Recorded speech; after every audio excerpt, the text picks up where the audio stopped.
À Goma, le gouverneur de la province du Nord Kivu, Karli Nzanzu Kasivita, a procédé ce samedi 12 septembre au lancement des activités de la Société provinciale de transport en commun, SPT en sigle, avec la mise en service de 14 gros bus affectés au transport en commun. L'autorité provinciale a, dans son adresse circonstancielle, justifié cette initiative par le souci d'améliorer les conditions de transport en commun dans la ville de Goma et en particulier et à la longue sur l'ensemble du Nord Kivu. Il a ainsi appelé les opérateurs économiques à intégrer cette firme dont les capitaux sont ouverts en vue de bâtir une géante entreprise. Nous voulons résoudre les problèmes de transport de nos compatriotes. Et c'est pourquoi nous avions privilégié le partenariat public-privé.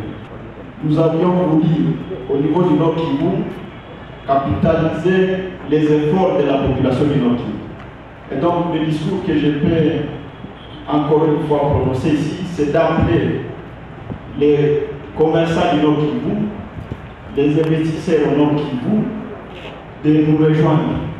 On a besoin de capitaux pour que cette société puisse servir l'ensemble de la population.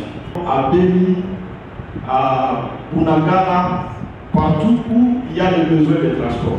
Insistant sur la protection de ces engins, surtout toutes les fois qu'il y a de manifestations, il a aussi invité le personnel technique et administratif d'assurer une exploitation efficiente et rationnelle de ces engins. Nous voudrions appeler la conscience collective des enfants du Nord Kivu de bien garder ces outils. Il y a non seulement l'argent de l'État congolais, la province du Nord Kivu donc, mais aussi l'argent des privés. Parce que nous voudrions bien travailler ensemble dans les cadres de partenariat public-privé, parce que c'est une expérience réussie au Nord Kivu. De remercier spécifiquement les contribuables du Nord Kivu, aussi la volonté des opérateurs économiques du Nord Kivu à nous accompagner dans la matérialisation de notre vision, parce que la dimension sociale de notre programme est matérialisée ensemble avec le peuple. Nous voudrons bien le lendemain meilleur et nous y croyons. Nous passons qu'après le lancement, on aura de nouveaux engagements. Et le gouvernement provincial est engagé à ne pas peser sur le fonctionnement de la société. Nous avons des expériences où l'État a travaillé avec le privé. L'État se considère comme les garants de tout, et des fois, l'État travaille à marge des lois sociétaires. Vous pouvez compter sur notre bonne volonté, notre bonne foi. Toutes les fois que ces bus seront soit réquisitionnés par le gouvernement provincial, nous payerons les factures auprès de la société.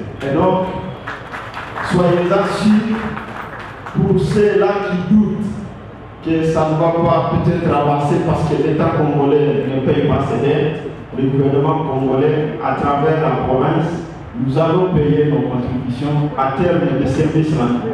Nous allons payer comme tout le monde. Et donc, le président du comité de gestion devra être rassuré qu'il a un bon partenaire. Et nous en appelons encore de plus à plus d'investissements. Nous avons 10 bis, mais nous avons un target pour avoir plus ou moins 50 bis dans 2 ans. Peu avant, le ministre provincial en charge du transport au Nord Kivu, Rodriguez Muindo Paliambuloli, est revenu sur les raisons ayant motivé la mise sur pied de la société de transport dont la création repose sur le leitmotiv du plan quinquennal, à savoir faire du Nord Kivu une province prospère, un oasis de paix pour toutes les communautés où il fait beau vivre et entreprendre. Le ministre sectoriel précise que le projet de la mise sur pied d'une société à économie mixte vient répondre de manière durable aux besoins pressants et non satisfaits de la mobilité dans le transport de personnes et de leurs biens au Nord Kivu. Notez par ailleurs que le gouverneur Karli Kasivita a accordé une journée de transport gratuit pour cette première journée en titre d'inauguration.